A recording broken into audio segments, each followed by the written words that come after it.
A paz do Senhor, meu querido e minha querida, tudo bem com você? Estou eu mais um dia, Pastor Herman Temel, para darmos continuidade ao nosso plano anual de leitura da Bíblia e hoje vamos ler a carta a Tito.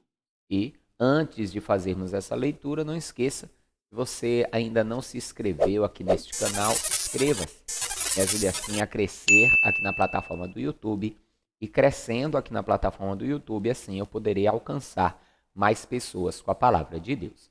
Me ajuda muito também se você compartilhar esse vídeo, curti-lo e já deixar também algum comentário. Tudo isso dá engajamento para o vídeo e assim eu tenho um alcance maior também de pessoas com a palavra de Deus. Você faz tudo isso gratuitamente. Então, dê aí esta força. Já aproveita também e me segue ali no Instagram. E você que recebeu este link compartilhado por alguém e ainda não assistiu os vídeos anteriores, é bem interessante que você assista desde o primeiro vídeo. Afinal de contas, esse é um plano anual de leitura da Bíblia. Já estamos aí no finalzinho e é bem interessante que você comece no começo, lá do início, no primeiro vídeo, e um vídeo por dia em um ano, você vai ler toda a palavra de Deus conosco, hein? Para que você tenha acesso à playlist completa na descrição desse vídeo e aqui nos cards também eu deixarei o link. Amém? Então agora vamos orar e logo depois da oração faremos a nossa leitura de hoje. Feche seus olhos, curva a sua cabeça. É momento de oração. Senhor meu Deus e Pai Todo-Poderoso, é no nome santo e bendito do Teu amado Filho, Senhor Jesus, estamos mais um dia aqui unidos, reunidos para ler a Tua palavra, para que possamos crescer, Senhor, na graça, crescer no conhecimento de Ti e assim a cada dia, Pai, poder guardar a Tua palavra, praticá-la e ver prosperar o nosso caminho. E peço, Deus bendito, que o Senhor venha abençoar grandemente a casa, o lar, a vida, a família de todos aqueles que estão fazendo este plano de leitura. Os abençoe rica e grandemente, Senhor, para a glória do Teu nome, que assim seja feito. Amém, amados? Então, vamos lá para a nossa leitura de hoje.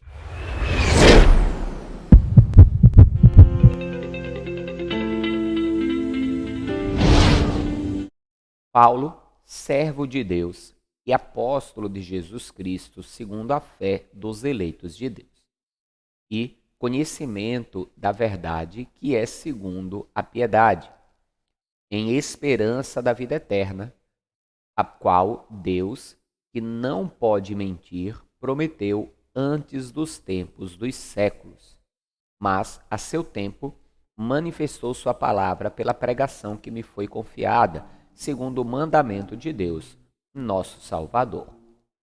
A Tito, meu verdadeiro filho, segundo a fé comum.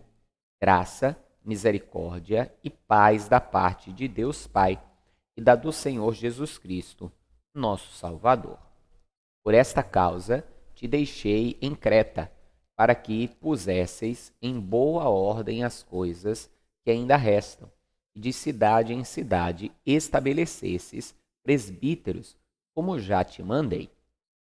Veja, Paulo ele tinha principalmente o trabalho de fundar, vou dizer igrejas, né? O nome não seria exatamente esse, mas aqui o próprio livro Atos dos Apóstolos usa esse termo, dizendo a igreja que está na casa de tal pessoa, né? Mas digamos que a palavra certa aqui seria comunidades ou ministérios, porque na época não existiam ministérios como hoje, variedade de ministérios. O que Paulo fazia era juntar ali, pregar o evangelho em um lugar, formava uma comunidade cristã e ali eles passavam a ter um lugar de culto, um lugar de reunião. Na maioria das vezes, esse lugar de culto, esse lugar de reunião era na casa das próprias pessoas que se convertiam, até porque existia aí uma perseguição por parte dos judeus, muitas vezes por parte de autoridades e aí por diante. Ao longo do tempo é que começou-se a alugar templos e fazer os templos cristãos como as sinagogas judaicas já existiam. Então, enfim, Paulo tinha esse papel principal.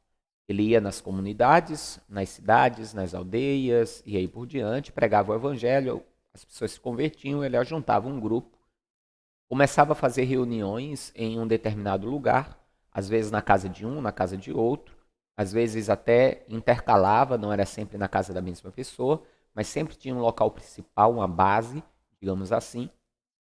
E então, depois ele escolhia alguém dali para colocar como líder daquele lugar.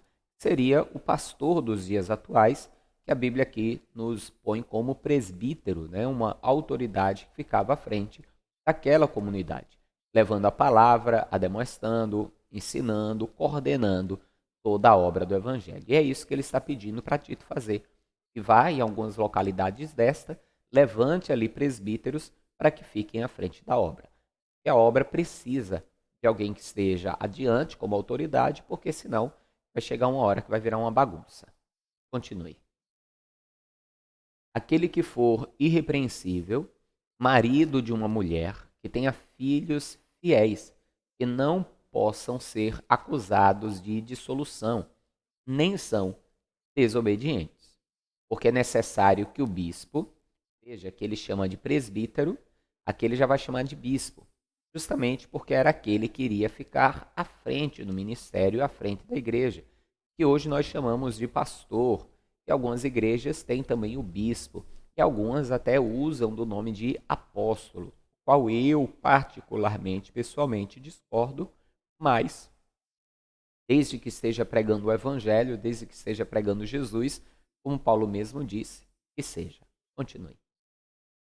Porque é necessário que o bispo seja irrepreensível, como mordomo da casa de Deus, não soberbo, nem iracundo, nem dado ao vinho, nem espancador, nem cobiçoso de torpe ganância, mas dado à hospitalidade, amigo do bem, moderado, justo, santo, temperante, retendo firme a fiel palavra, que é conforme a doutrina, para que seja poderoso tanto para ademoestar com a sã doutrina, como para convencer os contradizentes.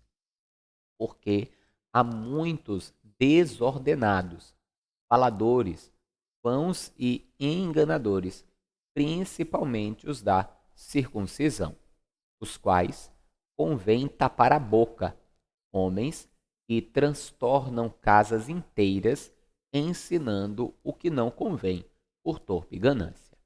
Veja, então existia um propósito principal: levantar esses bispos, esses presbíteros, homens de Deus, com as qualidades necessárias para que pudessem confrontar e calar a boca daqueles que estavam se levantando no meio da igreja, na maioria deles, como Paulo fala, da circuncisão, ou seja, judeus, e traziam muitas vezes aí doutrinas não apostólicas, doutrinas que não seguiam a doutrina de Cristo, mas doutrinas que vinham embasadas no judaísmo, no fariseísmo e até mesmo muitas vezes ali na seita dos saduceus e aí por diante. E com isso eles acabavam trazendo confusão, contendas e tantas coisas. E faziam isso por ganância, por torpe ganância, muitas vezes interessado em algum lucro, em estar ali colocado numa posição de destaque, de honra, e aí por diante. E esses tinham que ser calados, para que a verdade, unicamente a verdade, a palavra do Senhor, fosse pregada e que a igreja vivesse única e exclusivamente a doutrina apostólica. Continue. Um deles, seu próprio profeta, disse: os cretenses são sempre mentirosos, bestas ruins, ventres preguiçosos. Este testemunho é verdadeiro. Portanto, repreende-os severamente, para que sejam sãos na fé, não dando ouvidos às fábulas judaicas, nem aos mandamentos de homens que se desviam da verdade. Todas as coisas são puras para os puros, mas nada é puro para os contaminados e infiéis. Antes, o seu entendimento e consciência estão contaminados. Confessam que conhecem a Deus, mas negam-no com as obras, sendo abomináveis e desobedientes. e reprovados para toda boa obra. Tu, porém, fala o que convém, a sã doutrina. Os velhos que sejam sóbrios, graves, prudentes, sãos na fé, no amor e na paciência. As mulheres idosas, semelhantemente, que sejam sérias no seu viver, como convém às santas, não caluniadoras, não dadas a muito vinho, mestras do bem, para que ensinem as mulheres novas a serem prudentes e amarem seus maridos, a amarem seus filhos, a serem moderadas, puras, boas donas de casa, sujeitas a seus maridos, a fim de que a palavra de Deus não seja blasfemada. E as feministas leem um texto desse aqui e piram, né? Mas esse é um padrão bíblico para a mulher.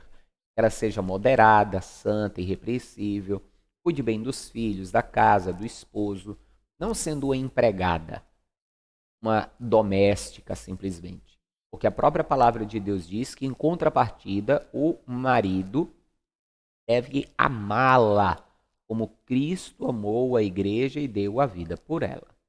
Então, infelizmente, muitos homens pegam esse texto e acabam oprimindo a mulher. Quando eu digo muitos homens, eu digo homens dentro da igreja, servos de Deus. Pegam textos como este e oprimem a mulher, que elas têm que lhe ser obedientes em tudo, mas eles não tratam a sua esposa como Cristo tratou a igreja. Continue. Exorta semelhantemente os jovens a que sejam moderados. Em tudo te dá por exemplo de boas obras. A doutrina mostra incorrupção, gravidade, sinceridade, linguagem sã e irrepreensível, para que o adversário se envergonhe, não tendo nenhum mal que dizer de vós. Exorta os servos a que se sujeitem a seus senhores e em tudo agradem, não contradizendo, não defraudando, antes mostrando toda boa lealdade, para que em tudo sejam ornamento da doutrina de Deus, nosso Salvador.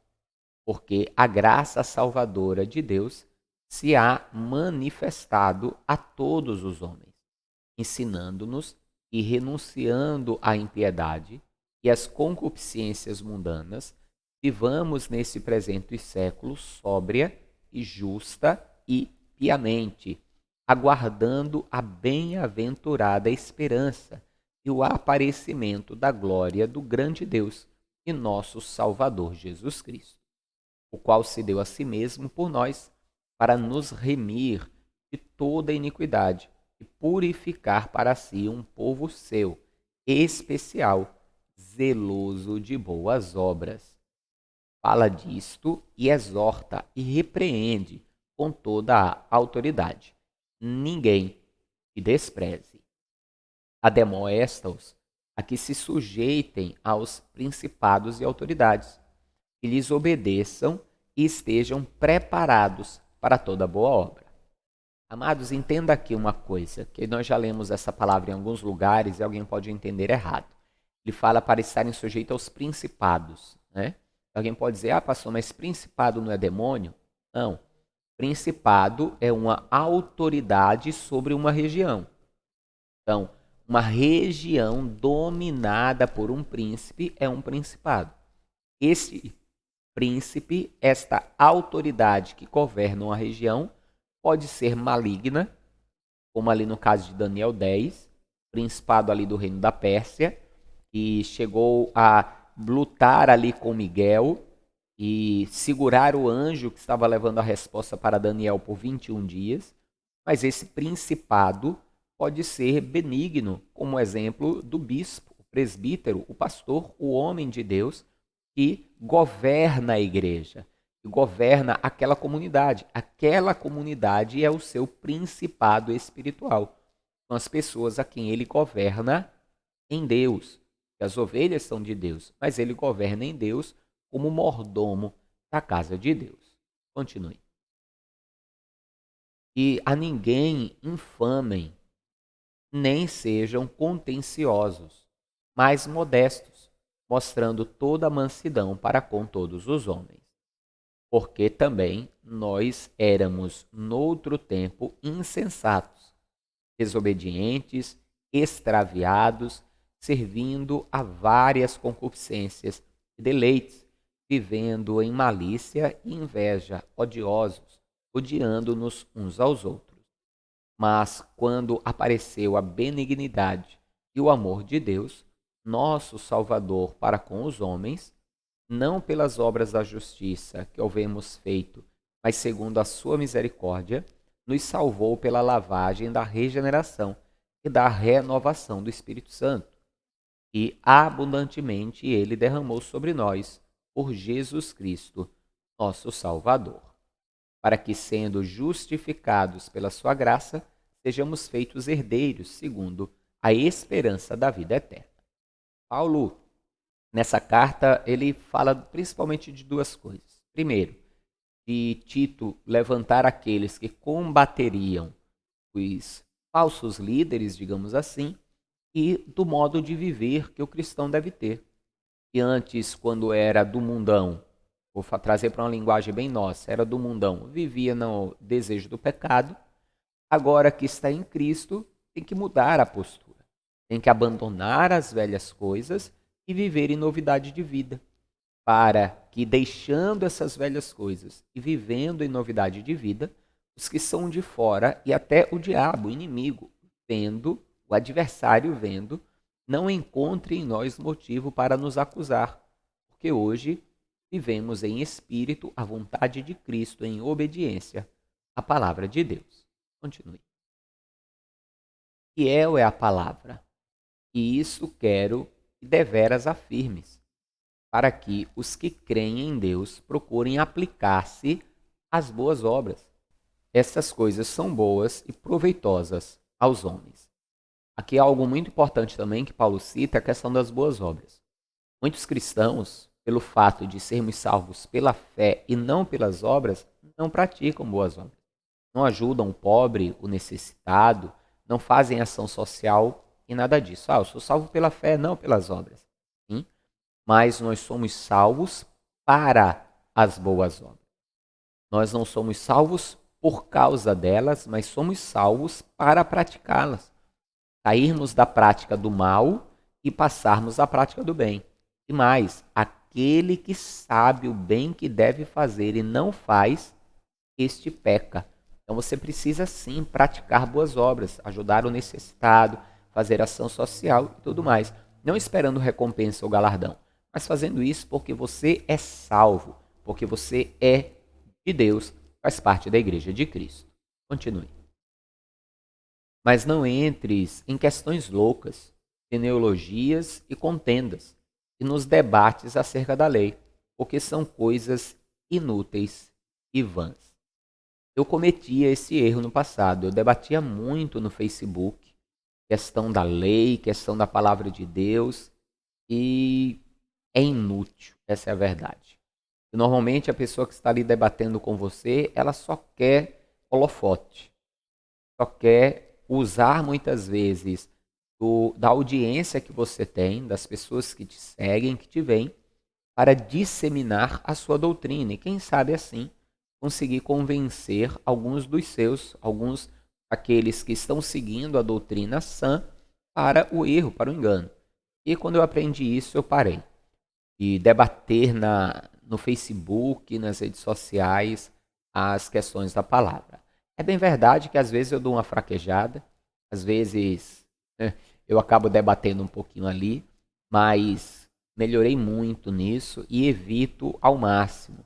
Procuro sempre que dou uma resposta, procuro dar uma resposta educada. Um homem de Deus que sou, expressando através das palavras que estou digitando aquilo que está dentro de mim. Se Deus está dentro de mim, se o bem está dentro de mim, eu serei educado, cordial ao falar. Trarei verdades, mas de forma educada e cordial. Continue. Ao homem herege, depois de uma e outra ademoestação, evita-o, sabendo que este tal está pervertido e peca, estando já em si mesmo condenado. Ou seja, a pessoa está numa heresia, a gente admoesta uma vez, duas vezes, não resolveu, a pessoa está teimando naquilo, convicta daquilo, evita-o, deixa ele falando sozinho, porque em si mesmo ele já está condenado. Continue. Quando te enviar Artemas ou Tíquico, procura vir ter comigo a Nicópolis, porque deliberei invernar ali. Acompanha com muito cuidado Zenas, doutor da lei, e Apolo, para que nada lhes falte. E aos nossos aprendam também a aplicar-se às boas obras, nas coisas necessárias, para que não sejam infrutuosos. Saudam-te todos os que estão comigo. Saúda tu os que nos amam na fé. A graça seja com vós todos. Amém. Amém, amados? Mais um vídeo feito, completado, vídeo curtinho, hoje e agora, né? Cerca aí de 20 minutinhos de vídeo, mas é bom que você vai ter mais tempo para assistir um vídeo que eu vou deixar afixado, né? Como sempre deixo aqui no final um videozinho afixado, você vai poder assistir também. Não esqueça que você pode mandar o seu pedido de oração, não esqueça também de ajudar fazendo aí a sua oferta, o seu Pix, para que possamos continuar aqui com o trabalho na internet a cada dia, levando mais e mais a palavra de Deus adiante, alcançando assim, cada dia, mais pessoas com a palavra do Senhor. Esse vídeo, eu gravei ele no dia 17 de agosto, estamos aí com 980 e poucas pessoas inscritas, chegando pertinho aí dos 1.000 inscritos. Para muitos aí é pouco, tem canais aí com mais de 1 milhão de inscritos, né? Mas para mim alcançar a marca dos 1.000 inscritos terá aí muita alegria ao meu coração, vendo que estou podendo levar a palavra de Deus a cada dia mais longe. Então me ajude nisso, me ajude cooperando com esse ministério para que eu possa continuar esse trabalho e me ajude também compartilhando esse vídeo, curtindo ele, deixando seu comentário, me ajudando a dar mais engajamento aí para o vídeo para que eu possa a cada dia alcançar mais pessoas, hein? Voltamos amanhã com mais um dia de leitura. Um forte abraço, a paz do Senhor, até amanhã e viva Ele, viva Jesus!